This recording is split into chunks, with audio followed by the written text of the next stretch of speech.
Bueno, buenos días y gracias por venir a esta cita que recupera el programa en el que llevábamos desde el 2019 intentando traer al museo no solo las experiencias, sino también cómo gestionar esas experiencias en el programa de Trans. Les voy a dar una pequeña vara de 2 minutos para recordar, porque es el primer acto después de casi 2 años de interrupción del programa por culpa de la pandemia, y un poco para la gente que no ha estado, que no ha venido a las anteriores sesiones, un poco integrar la charla de Roberta en el programa general del de Trans, ¿no?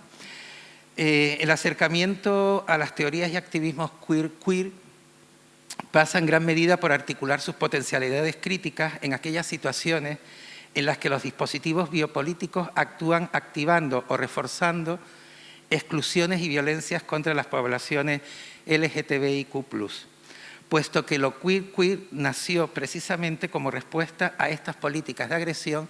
Ese es el planteamiento general que vamos a mantener en este programa. La experiencia de los cuerpos trans en la frontera es el punto de partida de The Trans. Por un lado, la relación de los cuerpos trans con lo fronterizo permite realizar solapamientos y analogías históricas y metafóricas que van más allá de la simple descripción de casos. Por otro, visibilizar lo trans con toda la compleja puesta en escena de la frontera es también una manera de tensar las posibilidades epistémicas de las propias herramientas queer. La vertebración inicial de este trabajo se organizó a partir de 3 ejes. Las personas invitadas al inicio de cada eje abrirían el campo de trabajo sobre el que se discutirá durante las sesiones siguientes, y la persona que cierra el eje serviría como contrapunto a los resultados de los grupos de discusión que se hubiesen hecho entre eje y eje, pero a su vez ayudarían a establecer el marco de trabajo del siguiente eje. Estos 3 ejes que creamos en su momento, que empezaron en el 2019, estaban organizados de la siguiente forma. El primer eje estuvo dedicado al desplazamiento forzoso dentro de las políticas de movilidad de los estados, con especial hincapié en la movilidad de las personas trans. El segundo, sobre el sexilio y la experiencia concreta en la frontera a partir del testimonio en primera persona. Y el tercero, que es en el que estamos ahora, es sobre las narrativas del transtestimonio y la posibilidad de un contraarchivo capaz de contener las narrativas múltiples. El archivo oficial, las historias de vida, las inevitables ventriloquías, las interpelaciones, las redes de apoyo, etc. El tercer eje que iniciamos hoy tiene como núcleo la idea de archivo frente a las llamadas narrativas del afecto. Gran parte de la escasa información sobre la migración forzosa trans que podemos encontrar proviene fundamentalmente de 3 fuentes.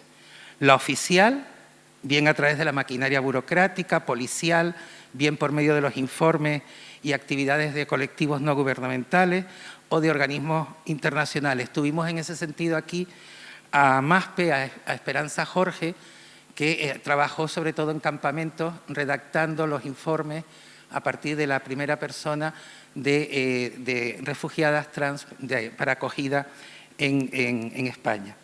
La académica, la mayor parte, las personas trans aparecen como objeto de estudio, aunque cada vez más abierta a ceder el espacio a sujetos de estudio a través de historias de vida como metodología. Y aquí tuvimos a 2 personas que trabajaron esto, que fueron Lorenzo Gabrieli y Miguel Lucero. Miguel Lucero en concreto, además, se encargaba de las redes de acompañamiento de personas trans desde las fronteras de Tapachula, en el sur de México, hasta Tijuana, en el norte.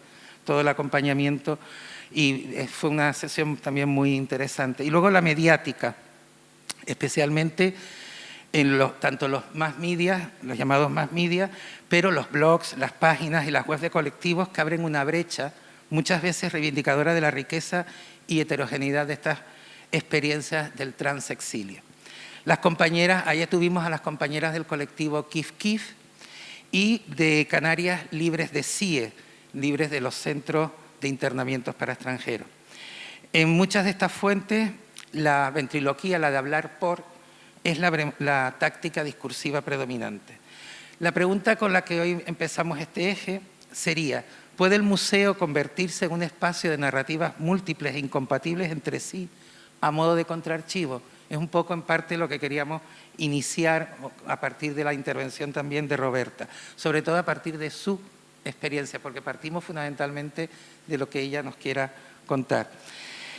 El punto principal del trabajo es el transtestimonio, cuyo lugar de enunciación es el museo, puesto que la sede del proyecto son sus instalaciones. Contra la habitual imagen del activismo en el museo como un remedio de gabinete de curiosidades, que es su origen, se trata de ver si es posible que se pueda usar el museo como lugar de enunciación que visibilice, sin cosificar, que interpele sin autoridad y que intervenga sin censura con las personas trans en sus testimonios precisamente sobre esta experiencia de la frontera, del sexilio y de la opresión. E incluso hacerlo fuera de las instalaciones, desbordando esta frontera, como pasó, por ejemplo, con el colectivo Teatro Mundo, que precisamente hizo su trabajo que realizaba por fuera de los centros de internamiento, precisamente por fuera del museo. Y finalmente, una parte importante de la discusión será cómo afrontar las historias de vida dentro de una metodología que evite la sentimentalidad y la revictimización. Unos relatos que ayuden a crear agencias y agenciamientos en los procesos de subjetivación de las personas trans. Eso en parte es todo el objetivo del proyecto. Quiero agradecer a Daniasa que también colabore, porque este proyecto también es de ella, y la incorporación de Estefanía Bruna también al proyecto en esta fase tercera del tercer eje. Les paso la palabra a Estefanía y ya cuando quiera. Nada, bueno, gracias a todas por venir un sábado, que sé que es un esfuerzo importante. Yo solo quería dar un apunte, ya que estamos todas aquí reunidas, y es que el 7 de mayo, que es sábado también, va a venir Gracia Trujillo con nosotras dentro de Trans para seguir trabajando toda esta parte del archivo y el contraarchivo. Agradecer a Pepe, como siempre, su entusiasmo, a Daniasa y a Roberta por estar hoy aquí con nosotros, y también a Gilberto y a Jerónimo porque, bueno, también forman parte de esto y muchas de las cosas que pasan aquí no sucederían sin ellos, no estuviesen. Así que nada, muchas gracias, Roberta, Daniasa. Gracias. Vale, pues yo la verdad que también tengo que dar como agradecimientos a ustedes por haberme invitado, porque no tenía otro plan mejor para un sábado santo como este que estar aquí acompañando no solamente a Roberta, sino también teniendo la posibilidad de ver tantas caras conocidas. A mí lo que se me encargó y lo que estoy como encantada de hacer es dar paso a la exposición, a los resultados, a las conclusiones que ha alcanzado Roberta Marrero a lo largo de estos días que ha durado su residencia de investigación con TEA, que tiene que ver, básicamente les comento, que tiene que ver con César Mor y su obra, la cual está y forma parte de los fondos de la institución. Esto ya ella se encargará de desgranarlo y de profundizar.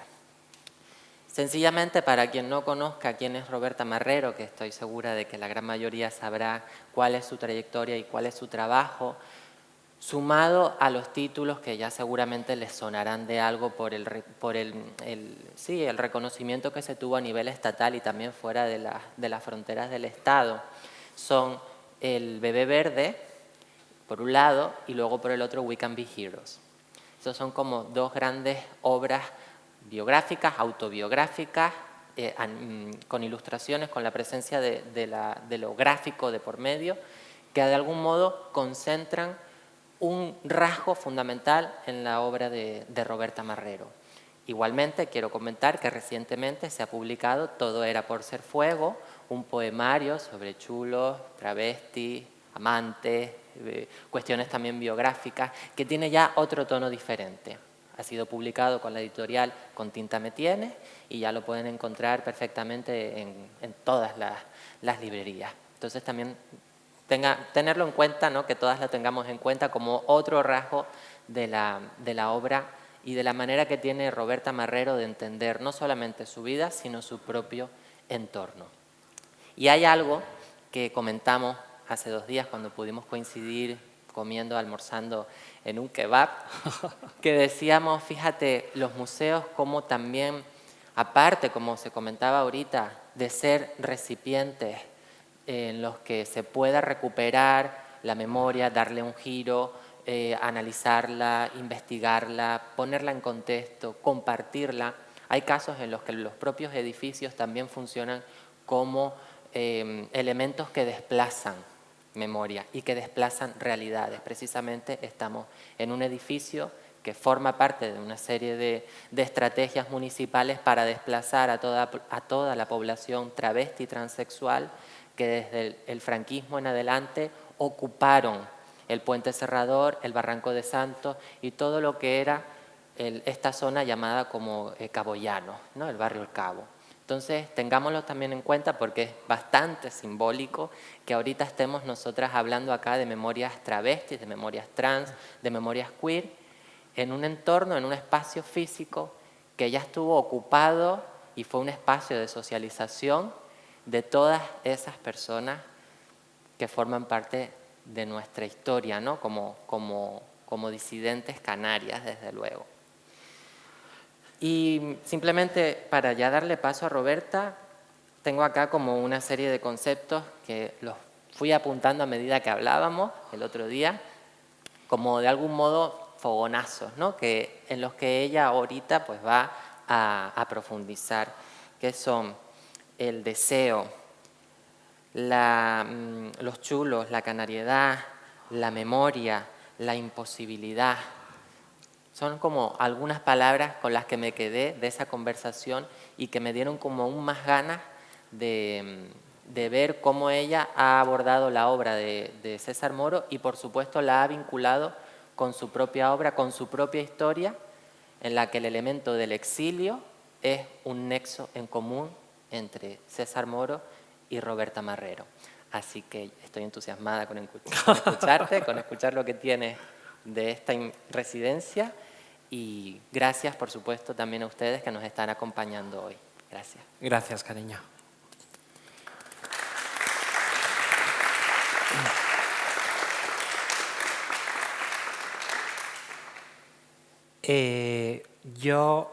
Parecemos las folclóricas que estamos dando gracias todo el rato, pero no puedo empezar sin dar las gracias al TEA por traerme, por ser tan amables durante esta residencia.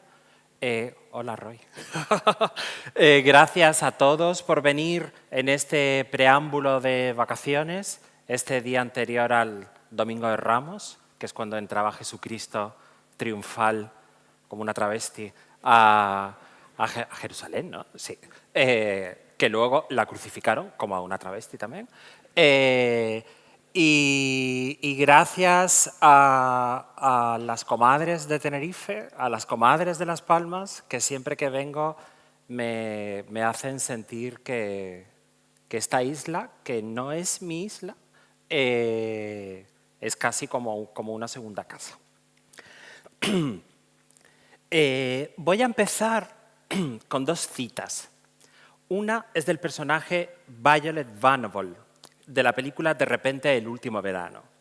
La cita dice: hace millones de años los dinosaurios se alimentaban con las hojas de estos árboles. Los dinosaurios eran vegetarianos y por eso se extinguieron. Eran demasiado amables para su tamaño. Y entonces las criaturas carnívoras, los devoradores de carne, los asesinos, heredaron la tierra. Pero siempre ha sido así, ¿verdad? La segunda cita es de la fotógrafa Nan Goldin y dice: lo que uno sabe emocionalmente y lo que desea sexualmente puede ser salvajemente contradictorio. El TEA me ha pedido que haga una revisión, una relectura del archivo de César Moro, que mezcle mi propio archivo, es decir, mi memoria, esa que uso constantemente en mi trabajo, para vincularme a la figura del poeta y del pintor. César Moro fue un creador de origen peruano, exiliado a Francia y a México. El César Moro oficial, el que aparece en la Wikipedia, en la historia de la poesía peruana y en el bien pensante mundo de la literatura y el arte, es el poeta y pintor surrealista de muerte temprana y obra casi desconocida mientras vivía. Pero, como dije hace poco sobre la poeta argentina Alejandra Pizarnik en un texto que escribí para una revista también argentina, escribí sobre Alejandra. Hay tantas Alejandras como personas que le rinden culto. Mi Alejandra es la suicida, la que estaba enamorada platónicamente de Silvina Ocampo, la que tenía problemas alimenticios, la extranjera, la tartamuda, la rara, la que estaba obsesionada con la belleza cruel de la condesa Bathory. Me interesa la Alejandra mitológica, la que vive en mi cabeza, esa que hace que atesore sus libros como si fueran reliquias. Amo lo religioso que hay de Alejandra en esa visión de la poeta que ella misma creó, en sus diarios, en sus poemas y en su prosa. Una mártir del arte que se desangraba en cada línea. Como decía el personaje de Blanche Dubois en un tranvía llamado Deseo, no quiero realidad, solo quiero magia. Igualmente, volviendo a César Moro, hay tantos César Moro como gente que se acerca a su obra. Yo os voy a contar el mío. Reconozco que desconocía por completo su figura hasta que el TEA me propuso esta residencia en el museo para investigar sus archivos. Me mandaron un enlace para acceder a lo que tenían de él en el museo y de entrada no entendí muy bien por qué habían elegido a este poeta surrealista para que lo investigara. El surrealismo siempre me ha parecido un movimiento demasiado macho, demasiado heterosexual como para interesarme. A pesar de Buñuel, que sí me gusta, o de Dalí, del que me interesa más sus amoríos con Lorca, su mujer Gala, su excentricidad dandy o que tuviera como musa a Amanda Lear. Me interesa más eso de Dalí que su vinculación con el movimiento surrealista. He de reconocer que también me interesan las mujeres surrealistas. Me interesa Maruja Mayo, Claude Cahun, Leonora Carrington, también Frida Kahlo, que se la asoció al movimiento del que ella renegó diciendo muy acertadamente que lo que ella pintaba no eran sueños, era su vida. En este, mi surrealismo, bastardo, femenino y queer, entra ahora César Moro. Como en la entrada al archivo de Moro en la web de TEA se obvia totalmente su homosexualidad, pensé que sería otro artista testosterónico más del movimiento, hasta que mi amigo Daniel María me pasó un link en el que se hablaba del poeta y su poema Antonio es Dios, una carta de amor y adoración a su amante militar Antonio. Entonces entendí por qué me habían encargado hablar de este poeta. Empecé a interesarme, a ver puntos en común. Me interesan los espejos, los artistas que te sirven de reflejo, la gente que habla de ti a través de ellos. Volviendo a Alejandra Pizarnik, por poner un ejemplo sobre este juego de dobles entre el creador y su lector, diré que amo a Alejandra porque me hace sentir que no estoy sola, que hay almas gemelas, que no soy la única que tiene amores platónicos e imposibles, que no soy la única que necesita ser amada a pesar de la prisión del cuerpo y de la belleza, que también hay otras mujeres dandy que se visten en contra de ellas mismas y no para gustar a los demás, que no soy la única que tiene la espada de Damocles del suicidio sobre la cabeza. César Moro es también un espejo. Me hace sentir que el exilio, podríamos llamarlo sexilio en su caso y en el mío, es la única manera de sobrevivir, que las que no tenemos patria somos de todos sitios y de ninguno al mismo tiempo, que morir de deseo es también vivir de deseo, que lo imposible de desear hace, por raro que pueda sonar, que amar sea posible, aunque sea en contra tuya, a tu pesar, como amamos los monstruos, contra viento y marea. Que obsesionarte con un chulo, dejémonos de palabras blandas y pongámonos callejeras, usemos la palabra chulo, un chulo que te ignora y te hace la vida imposible, puede convertirse en poesía. Que alguien tan innecesario como un amante que no te valora puede generar las más bellas palabras de amor. Un amor mortal, lacerante, masoquista, destructivo. ¿Pero no es acaso el amor así para los que no pertenecemos a la norma? Amar, como marica en los años 40, tenía que ser como amar para las mujeres trans en el 2022. Hombres armarizados, inaccesibles más allá de la intimidad del sexo furtivo y clandestino. César Moro era como una travesti que deseaba que el chulo de turno la amase, pero que el chulo de turno nunca iba a aceptar a la travesti fuera de esa tumba del amor que es la alcoba. Moro era como las mujeres de Tennessee Williams, monstruos de 2 cabezas, mujeres al límite, enamoradas de chulos que eran como muros, chulos que eran pulsión a la muerte. Mujeres, las de Tennessee Williams, que no eran otra cosa que el propio escritor travestido, cambiado de sexo, hablando a través de bocas pintadas de rojo sangre de la imposibilidad de amar de las maricas, de las raras, de la mala mujer, de la mujer vieja, de la que tiene estigma. Me gustaría leeros mi poema Proletariado del amor. Me parece que ilustra muy bien esto que intento explicaros. El poema dice así: cada una tiene el amor que se puede permitir. Yo no soy una burguesa del amor, marido, champán y aniversarios. Soy una proletaria del amor, amores platónicos, vino barato y porno. Quisiera tu flecha en mi corazón. Quisiera hacer el amor, pero las proscritas solo tenemos la soga al cuello. Nunca nos besan. Volviendo a esa lectura blanca y heteronormativa de César Moro, no me gustaría caer en la crítica a conceptos tan manidos como cultura heteropatriarcal, cultura hegemónica o cultura imperante. Por supuesto que a la gran cultura no le interesa estas visiones más oscuras y menos cómodas de los artistas. No pasa solo con Moro, pasa también con artistas tan conocidos y también tan maricas como Andy Warhol. Warhol no es ese pintor facilón que hacía cuadros de colorines. Era un homosexual de padres migrantes en la mega homófoba sociedad norteamericana de los años 50. Era un artista que hacía películas de mamadas cuando era ilegal ser homosexual en los Estados Unidos, que sacaba mujeres trans y chaperos en sus películas, que hacía cuadros pornográficos de pollas y de culos, que creó una serie de pinturas y fotos polaroids de travestis negras neoyorquinas llamada Ladies and Gentlemen, o que se vestía de mujer para una serie de fotografías con Christopher Makos. Todo este Warhol que os acabo de nombrar fue totalmente ignorado en la expo itinerante que se hizo sobre el artista en el Caixa Forum de Madrid, como si fuera normal ver a mujeres desnudas en cuadros renacentistas, pero no tanto ver a chulos desnudos en pinturas pop, como si la heterosexualidad desmedida de Picasso sí valiese, pero el mariconeo de Warhol o de César Moro fuera solo anecdótico, una sexualidad de segunda categoría. El propio Breton hizo comentarios abiertamente homófobos que hicieron que Moro se distanciara del surrealismo.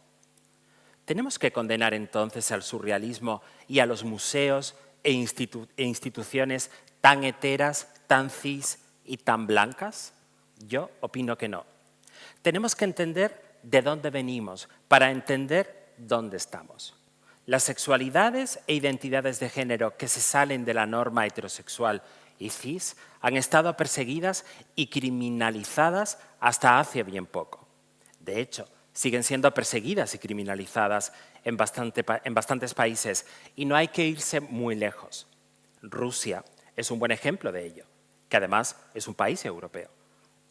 O Ucrania, ese país que está actualmente en guerra y del que casi nadie sabe que las mujeres trans no pueden huir del conflicto, ya que al ser legalmente hombres han de quedarse en el país para defender a la patria. No podemos pretender que esta cultura que nos ha castigado tanto, de repente nos celebre y nos valore de modo masivo, mucho menos sin que haya una reparación histórica de por medio. Aún así, me consta que el gran mundo del arte y la cultura está cada vez más interesado por lo marica, por lo trans, por lo negro, por todo eso que ha perseguido de manera tan feroz durante siglos, pero van poco a poco. Vinculando ahora el sexilio de César Moro con el mío propio, no puedo evitar pensar en esa Lima terrible de la que hablaba el poeta sin mencionar a esa Canarias terrible de la que me tuve que ir. Nací en 1972 y nací criminal. Las personas como yo iban a la cárcel. Nací al final de una larga dictadura política. Franco murió en el 75, pero su sombra se alargó durante mucho tiempo. Aún sigue ahí, de hecho.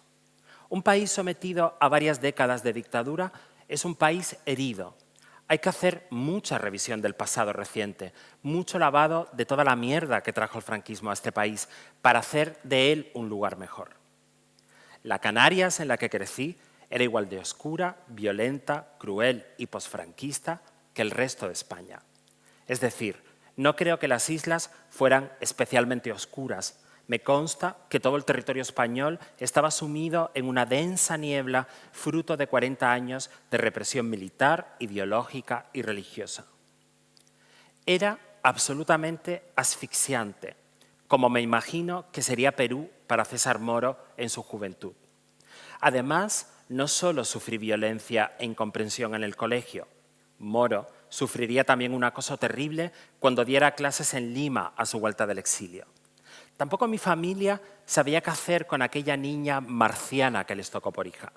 Aquella familia que se crió al ritmo febril marcado por la ideología fascista. Me costó mucho entender que tampoco podrían haber actuado de otra manera conmigo. Hicieron lo que creían que era correcto, por muy terrible que eso fuera. Yo encarnaba lo peor que se podía ser en aquella sociedad masculina y viril, como calificaba el dictador a la sociedad española. Era el afeminado, el niño marica, el gran desertor del bien más preciado, la masculinidad. He escrito mucho sobre mi niñez. Varias veces he explicado cómo algunas estrellas de la cultura popular y especialmente de la música me salvaron literalmente la vida. He contado cientos de veces cómo ver a Boy George por la tele a los 11 años me partió la cabeza en dos. Fue mi hada madrina, mi aparición mariana particular. Aquella marica inglesa, vestida de mujer y con maquillaje rabioso, me enseñó que el género no era aquella cosa estanca que veía en mi entorno, que habían otras formas de ser hombre y de ser mujer, o ninguna de las dos cosas, que había esperanza, que era factible rebelarse, que otra vida era posible, una en color, no como aquella en blanco y negro en la que estaba sumergida. Había una fascinación en esa época, una fascinación que recordaba un poco, visto ahora en la distancia, a la que sentía la sociedad victoriana por los circos de rarezas y los freaks. Había, digo, una cierta filia por los seres andróginos y por las travestis en la cultura popular. Los rumores sobre si la citada Amanda Lear era un hombre o una mujer estaban a la orden del día y Vivi Andersen se presentó abiertamente como transexual en un programa escandaloso de Mercedes Milá, que recuerdo ver en casa de mi tía María. Igual que Moro fantaseaba con París, yo lo hacía con Londres, ciudad que vivía en mi imaginación llena de punks y de travestis pop, como Marilyn o como Pete Burns. Luego, de mayor, leyendo las memorias de Pete Burns, descubrí que su padre le tuvo que comprar un pase de primera clase en el transporte público londinense para evitar así las agresiones.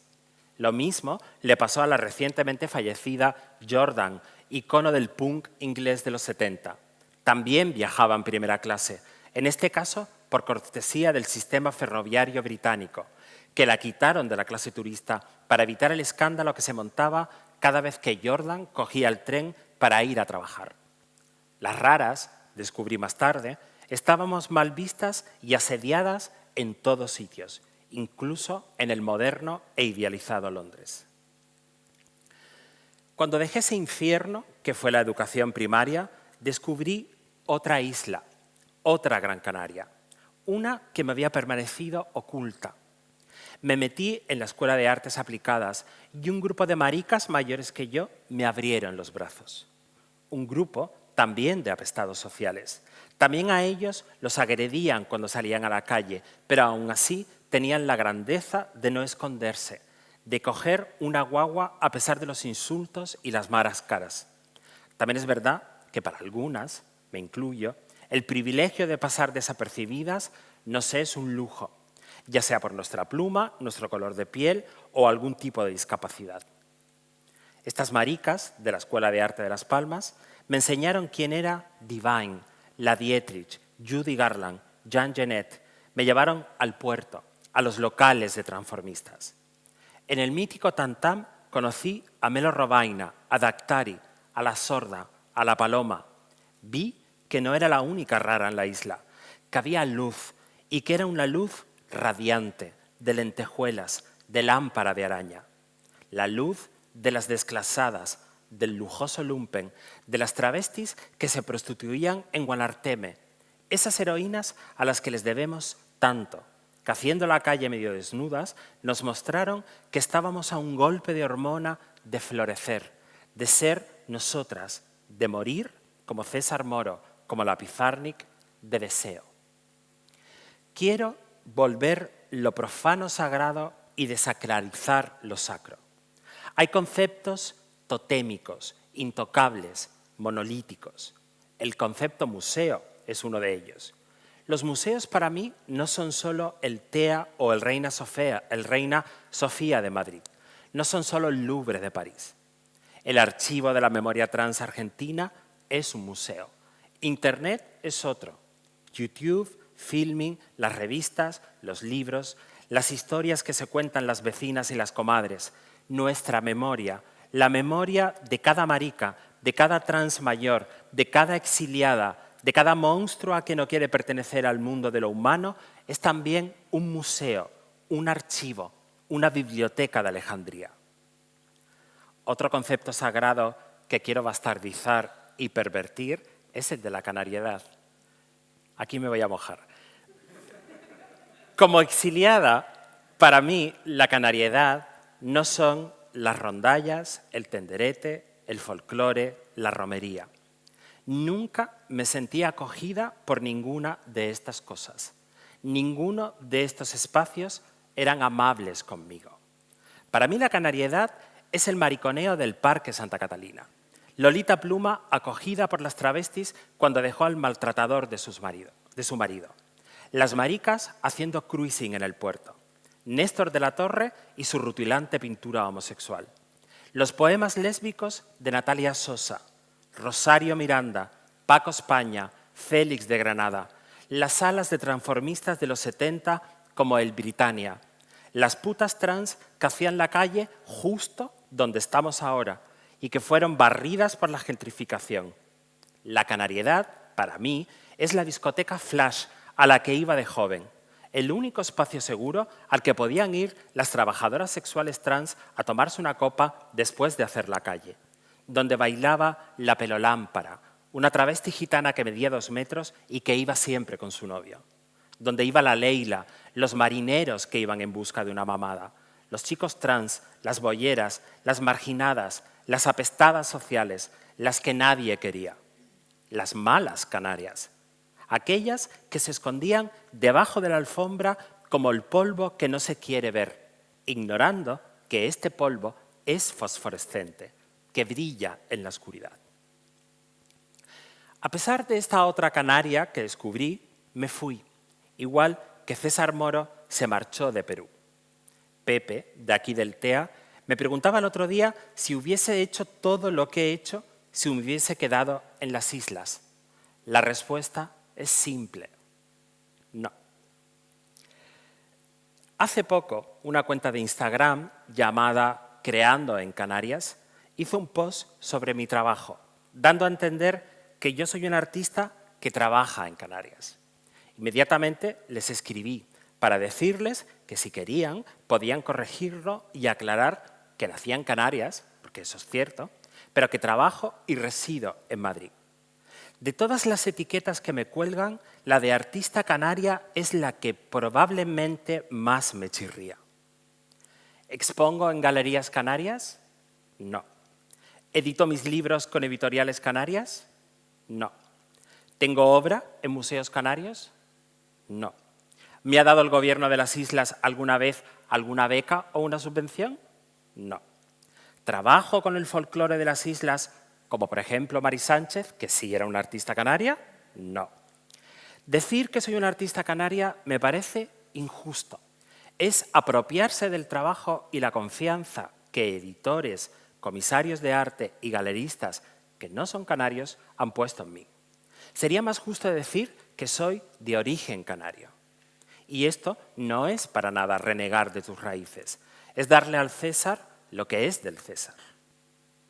¿Y Moro? ¿Estaría de acuerdo con esa apropiación que ha hecho Perú de su persona, con la etiqueta de poeta peruano, cuando escribió su obra en París y en México y no en Perú? Una obra escrita además en su mayoría en francés. Aún así, voy a ser justa y reconocer que hay un tímido florecimiento en las islas de lo queer, dicho así en español. Hay un interés por ver las otras Canarias, las otras voces de las que hemos nacido aquí. Nuestras historias se van metiendo poco a poco en el imaginario de las islas, porque las exiliadas también somos las islas. A pesar de tener una relación problemática con nuestra tierra, de aquí venimos y es indiscutiblemente parte de quienes somos. Yo no puedo hablar de Canarias sin verla en su totalidad. Ese lugar en el que crecí como una flor en un desierto, una flor regada por las amorosas manos travestis y maricas de mis hermanas, pero también ese otro lugar que me hirió de muerte, que me causó heridas profundas, que me ha costado años de terapia cicatrizar. Quiero ver Canarias en su luz y en sus sombras, y creo que Canarias necesita verse también a sí misma en la complejidad absoluta de su historia. Creo que necesita, como el resto de España, un sano ejercicio de autocrítica. Aún así, me alegro enormemente de este acercamiento que está haciendo la isla de Tenerife a mi obra. He venido varias veces a trabajar y dar charlas. Curiosamente, mi isla, Gran Canaria, nunca me llama, nunca me lleva. Si me ponen en Gran Canaria una placa en una calle después de muerta, por favor, vandalizadla. Si me hacen un homenaje póstumo en el Colegio Castilla de mi infancia, mandad una tarta envenenada para los postres. Si me erigen una estatua una vez que me haya ido de este mundo, tiradla abajo con el martillo de la ira. Y aquí estoy, en el TEA, investigando un archivo por primera vez en mi vida, aunque más que investigarlo, lo estoy releyendo, reinterpretando, pervirtiendo, imaginándolo, ligándolo con mi propio archivo. Recordé, sentada frente a las cajas con documentos y libros de César Moro, la película Fur, Retrato de una obsesión. Una fantasía fílmica sobre la fotógrafa Diane Arbus, enamorada de un vecino misterioso que sufre de hirsutismo y que viene de los circos humanos, esos que la Diane Arbus real amaba fotografiar. Me dejé llevar por esa sed de armar un poco una ficción a partir de una realidad, esa realidad que es el archivo.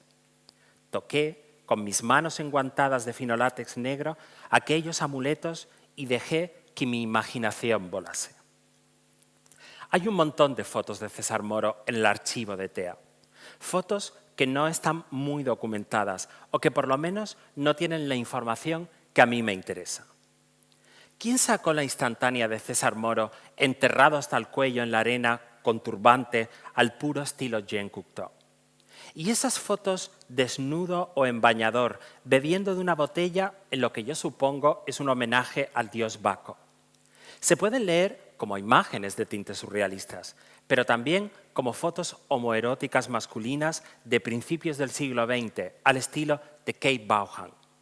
La fotografía era para la gente queer de esa época una forma de intimidad, de mostrarse ante la cámara en poses que no eran permitidas en el día a día, pero sí en ese microuniverso que se crea entre el que fotografía y el fotografiado.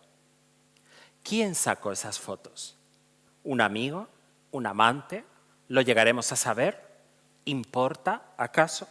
¿Es la verdad algo realmente tan necesario?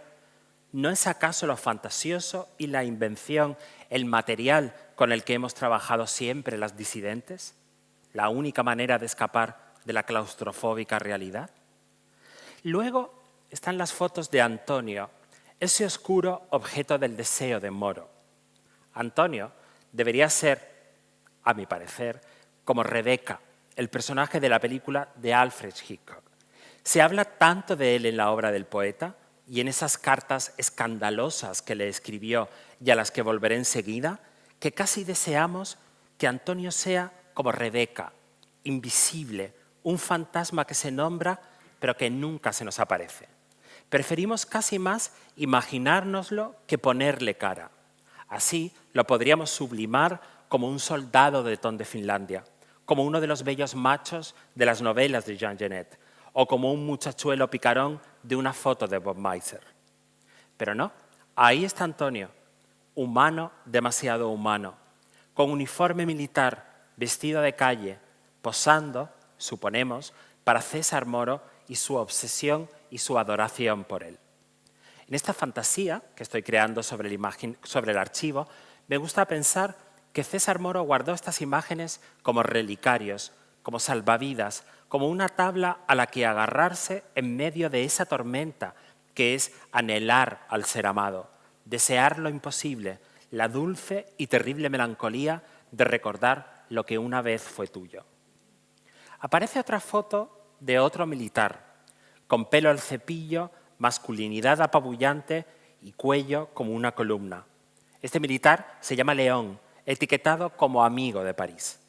Solo puedo pensar en que Moro también se desangró por este chulo parisino, que fueron amantes. Me encantaría saber más sobre qué historia los unió o los desunió. Quizás pueda parecer frívola al interesarme por estos asuntos, o incluso que estoy intentando hacer de los archivos del TEA una especie de crónica rosa. No es mi intención. Creo firmemente que no se escribe igual si tienes una sexualidad clandestina, si el deseo, un tema totalmente explícito en la obra de César Moro, te atraviesa como una flecha.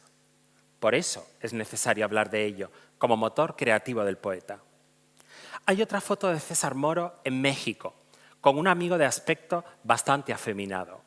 Moro posa en gesto dandy, empuñando un bastón junto a su sonriente acompañante. ¿Viviría la vida gay de México? ¿Las reuniones de homosexuales en las cantinas populares de la época o los cabarets? ¿Haría cruising en las zonas de ligue callejero? ¿Y en París? ¿Frecuentaría la zona de Pigalle y sus shows de travestis y transformistas? Ese César Moro está perdido en la bruma del pasado. Hubiera sido interesantísimo que hubiese escrito unos diarios, como los que escribió el también poeta Juan Bernier sobre la vida homosexual española durante la Guerra Civil y el primer franquismo. Diarios que fueron publicados, por razones obvias, después de su muerte. Volviendo a su amor, Antonio, es absolutamente necesario leer La tortuga ecuestre, poemario que le dedicó César Moro, sabiendo eso, que es una larga carta de amor a este hombre que adoraba, y entonces cada verso cobra una dimensión nueva y única. Por ejemplo, si leemos esto que os voy a leer a continuación, sabiendo que lo escribió para Antonio, cobra otra dimensión, como he dicho. Ahora sería fácil destrozarnos lentamente. Tu cabeza gira, tus piernas me envuelven, tus axilas brillan en la noche con todos sus pelos, tus piernas desnudas en el ángulo preciso, el olor de tus piernas, la lentitud de percepción, el alcohol lentamente me levanta, el alcohol que brota de tus ojos y que más tarde hará crecer tu sombra. Mesándome el cabello, lentamente subo hasta tus labios de bestia. No puedo evitar relacionar esto con mi primer poemario de reciente publicación, como ha dicho Daniasa, que se llama Todo era por ser fuego, poemas de chulos, trans y travestis.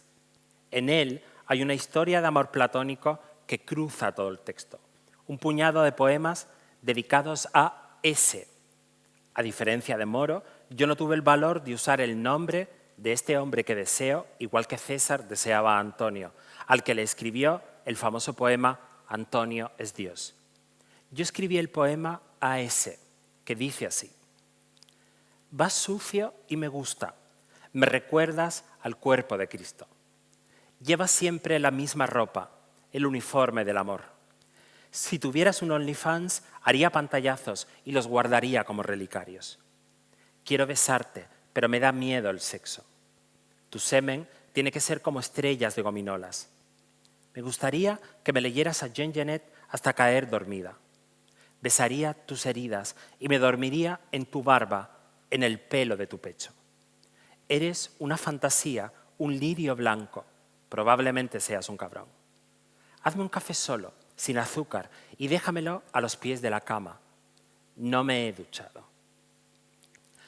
En este ejercicio que estoy haciendo de vincularme a César Moro, a su vida, a su archivo, a su obra, a través de mi vida, de mi archivo y de mi obra, me ha llamado poderosamente la atención esta idea fundamental.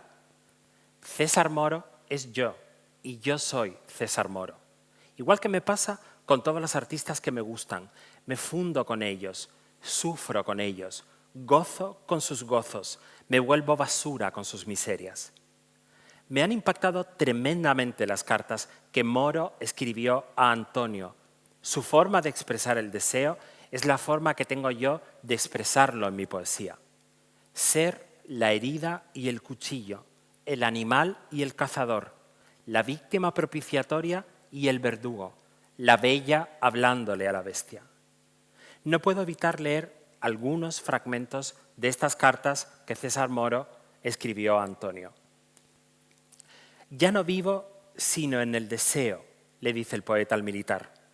Te quiero con tu gran crueldad, porque apareces en medio de mi sueño y me levantas y como un Dios, como un auténtico Dios, como el único y verdadero, con la injusticia de los dioses, todo negro Dios nocturno, todo de obsidiana, con tu cabeza de diamante, como un potro salvaje, con tus manos salvajes y tus pies de oro que sostienen tu cuerpo negro. Me arrastras y me arrojas al mar de las torturas y las suposiciones. En esta misma carta sigue: tu historia es la historia del hombre, el gran drama en que mi existencia es el zarzal ardiendo, el objeto de tu venganza cósmica, de tu rencor de acero. Todo sexo y todo fuego, así eres. Todo hielo y todo sombra, así eres. Hermoso demonio de la noche, tigre implacable de testículo de estrella, gran tigre negro de semen inagotable, de nubes inundando el mundo. En otra carta le escribe: nada puede hacerme sufrir más que el espectáculo del amor. Yo solo, frente al mundo, fuera del mundo, en el mundo intermedio de la nostalgia fúnebre, de las aguas maternas, del gran claustro, del paraíso perdido, frente a ti y lejos, tan lejos que ya nada puede salvarme, ni la muerte. En esa misma carta continúa: sueño que te vas, que me abandonas, como si pudiera abandonarse algo que nunca has aceptado. Porque tú nunca me has aceptado, nunca has querido saber nada de mí. Persígueme, tortúrame, maldíceme, pero no me abandones a mi propia desesperación. Trata de comprender los sentimientos de un ser mortal que te genera, que siente una ansia irracional de confundirse contigo. Gran vendaval, dispérsame en la lluvia y en la ausencia celeste. Dispérsame en el huracán de celajes que remolinan tu paso de centella por la avenida de los dioses, donde termina la Vía Láctea que nace en tu pene. En la última carta que le escribe Moro a Antonio, le dice: no puedo resolverme a aceptar el hecho evidente, crudelísimo, de saberte distante, indiferente, ajeno. Lo sé, no puedo aceptarlo. Te adoro. Palabras, palabras. Nada es comparable a la sensación de mi ternura por ti. Llámala de cualquier modo, justa, injusta, reprobable, monstruosa, también es un hecho innegable, más fuerte que mi muerte, más fuerte que el infierno de cada día y que la desesperación en que me dejaron. Es así, así será siempre. Nada tengo que reprocharte, o debería reprocharte hasta el aire que respiro. No es tu culpa ser lo más hermoso y lo más terrible de mi vida. Tu ausencia, tu sadismo, tu indiferencia. ¿Qué cosa puedo hallar fuera de tu mundo absorbente sino el silencio y la sombra mortales en que a lo largo de los días te busco? Es evidente, como en estas cartas, leídas en orden cronológico, se ve cómo crece la desesperación en el poeta, cómo su objeto de deseo se aleja. De hecho, Antonio se casó con una mujer y tuvo un hijo. Os voy a leer mis poemas dedicados a ese mi Antonio particular, que es ese, también ordenados cronológicamente. Podréis ver cómo, al igual que Moro, mi desesperación crece y cómo mi objeto de deseo se va cada vez más lejos. Son solo 4 poemas. El primero se llama Poema del simbolista dedicado a ese. Desenroscaría tu cabeza y la pondría en una bandeja de plata, como una Salomé con su San Juan Bautista. Adoraría tu cara de apóstol, peinaría tu barba, atusaría tu pelo de serpientes, besaría tus labios y las perlas de tus dientes, mordería el diamante rojo de tu lengua. Pondría estrellas y rosas en el hueco de tu cuello, cuerpo de 2 piezas, el cerebro por un lado, el corazón por otro, la sangre sabe el camino entre ambos. Cántame una canción de Hedwig and the Angry Inch. El segundo poema se llama Ese está de vacaciones. Estás de vacaciones y no me llamas, no me follas, no salimos a comer, no bailas a Dua Lipa en mi apartamento, no me lees a Virginia Woolf hasta que me duerma, no me haces el tonto para que me ría, no te veo ir desnudo al baño, no veo tu semen de gominolas de colores, no te baño con mis manos desnudas, pasas de mí y ni siquiera sabes que me gustas tanto. Los amores platónicos no molan nada. El penúltimo poema se llama Poema fúnebre para ese. Hoy te vi y pensé que me gustaría ser una tumba, que me vinieras a visitar, que me trajeras flores, que limpiaras mi lápida, que besaras el mármol frío, que mi esqueleto sintiera el roce de tu barba, que pusieras al lado de las flores una foto de cuando era joven y guapa, que me hicieras pensar que los hombres aman a las mujeres muertas, a los espectros, que aún me recuerdas, que fui querida, que soy añorada. Me gustaría ser una tumba, pensarte en Camposanto, soñarte en el sueño eterno, ser el fantasma en tu casa, verte ir de espaldas con mis ojos sobrenaturales al mundo de los vivos, ese mundo en el que nunca me quisiste. El último poema se llama Último poema para ese. Te busco para revivir el trauma del rechazo, deseo sadomasoquista de querer lo que duele, volver a la madre deprimida, al padre ausente, al patio del colegio. Como el ciervo busca al cazador, la casa al fuego, el cordero al matarife, la flor a las tijeras, el cuello al cuchillo, la iglesia al anarquista, la herida a la sal, la mujer al hombre. Maldito sea el deseo. Mis poemas a ese son mis cartas de César Antonio. Son, como estos ardientes mensajes que hemos leído del poeta al militar, una nota de suicidio. Como dije antes, Moro amaba en los años 40 como amamos las mujeres trans en el 2022. La mayoría de las veces en el silencio, en lo clandestino, a hombres inaccesibles dentro de su afán por encajar en la norma social. A chulos para los que eres una experiencia nueva, pero que luego se casan con su novia respetable y tienen hijos.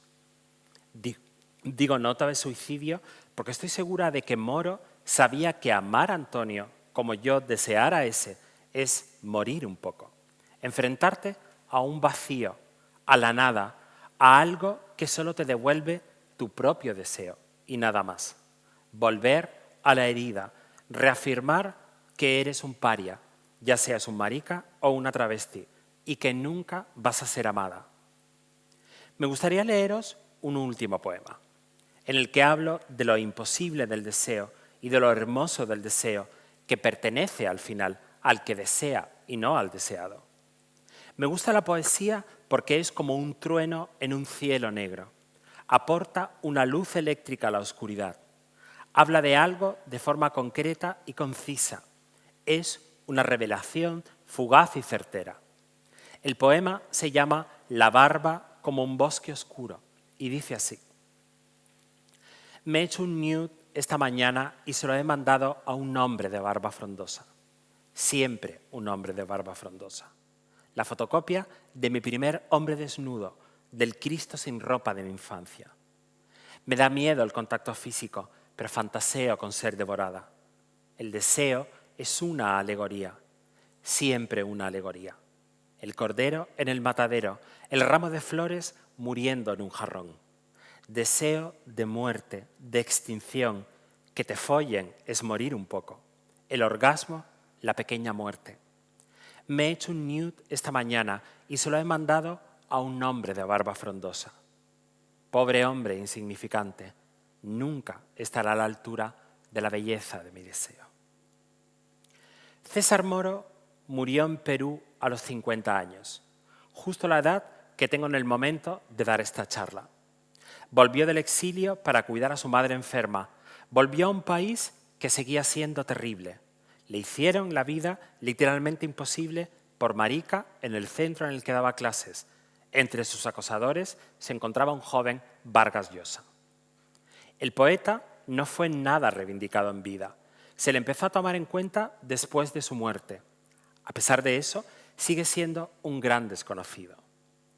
Pensando en Moro y en lo ignorado que fue en vida, pienso en mi propia obra.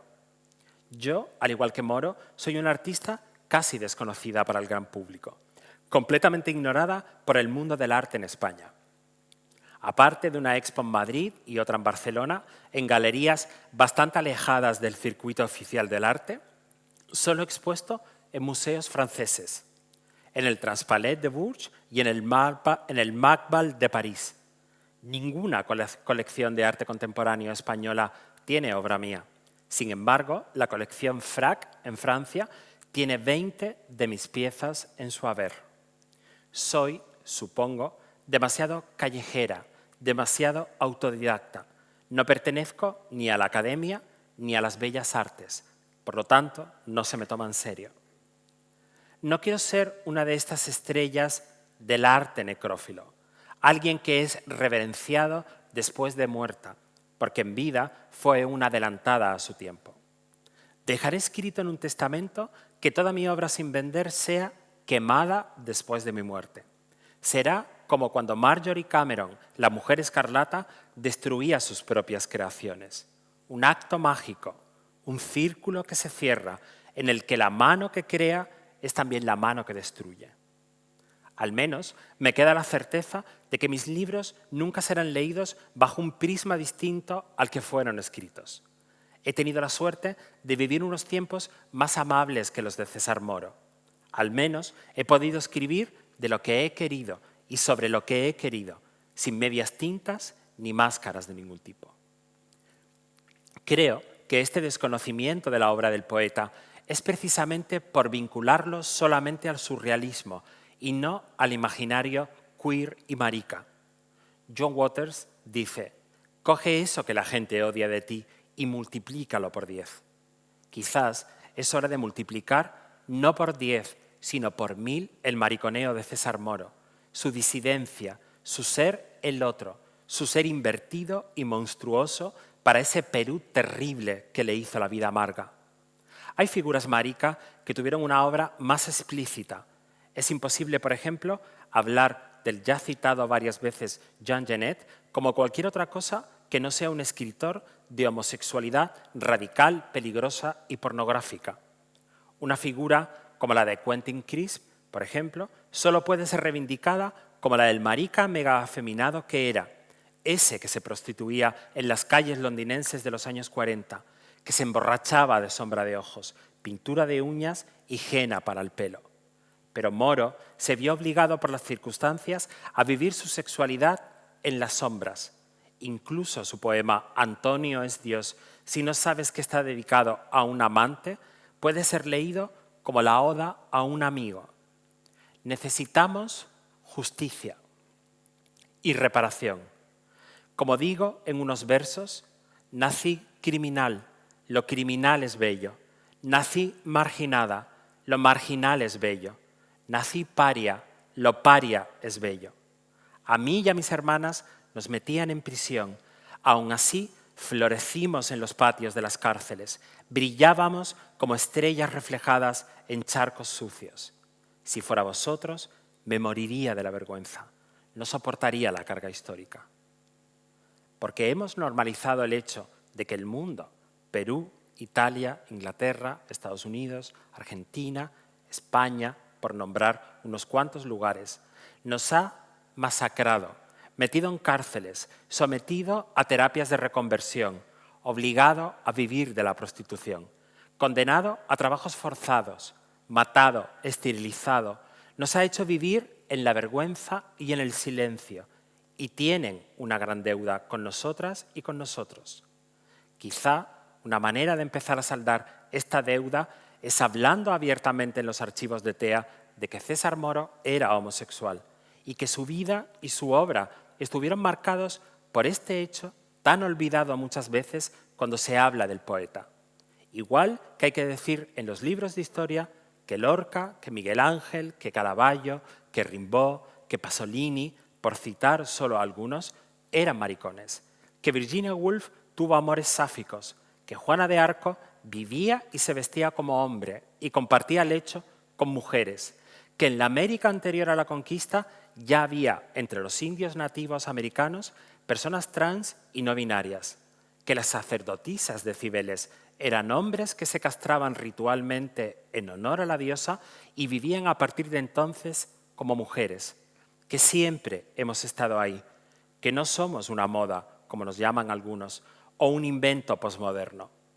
Nombrar es existir, existir más allá de la oscuridad a la que se nos ha condenado, una oscuridad a la que todavía se nos condena en un montón de países en los que ser homosexual, lesbiana o trans te puede costar la vida. Y no hay que ir tan lejos. Mi colectivo, el colectivo de las mujeres trans, sigue viviendo en nuestro país en un sistema de castas. Algunas logramos escaparnos de él, otras, muchas, demasiadas, tienen en la prostitución la única salida laboral. Y ojo, no soy abolicionista ni condeno el trabajo sexual, solo matizo que para algunas personas es la única salida laboral posible, incluso para mí misma.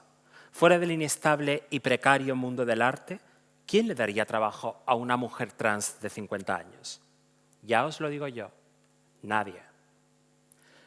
Arrojen luz sobre nosotras y nosotros.